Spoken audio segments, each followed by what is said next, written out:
የኢትዮጵያ ወጣት ጥያቄው የህልውና ጥያቄ ነው። ወጣቱ እኮ የዜግነት መብቱ ተነፍጓል። ስለየትኛው ወጣት ነው እርሶ የሚያወሩት? በትብብር ስም የመጣችሁት ምን ለማለት ነው? ትብብር ለኢትዮጵያ አንድነት መምረጥ ኢትዮጵያን ከጠባብ ብሔረተኝነት ነፃ ማውጣት መሆኑን አውቃችሁ ቅንጅቱ ጎን እንድትቆሙ። የትውልድ ግንባታ የወጣቶች ጉዳይ የሐሳብ ትንቅንቁ ቀጥሏል። ብልጽግና አሻጋሪ ሐሳብ ያለው ፓርቲ ነው። ብልጽግና የትውልድ ፓርቲ ነው።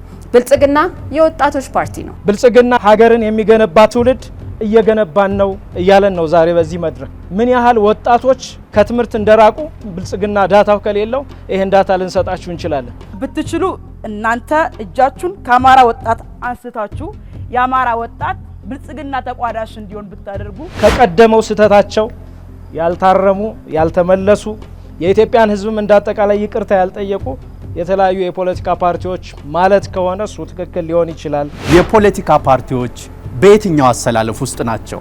ነጻነትና እኩልነት ፓርቲ በነጻነት ላይ የተመሰረተ መርህን የሚከተል መንግስትን መመስረት አሁን ካለንበት ችግር ያወጣል ብለን እናስባለን። በዚህ አጋጣሚ እህቴ ብትቺ ወደ ብልጽግና ፓርቲ መጥተሽ ከኛ ጋር ተቀላቅለሽ የነገዋን ኢትዮጵያን አብረሽ ብታይ። ተፎካካሪ የፖለቲካ ፓርቲዎች ለወጣቱ ትውልድ ያነገቡት ራዕይ ምንድነው?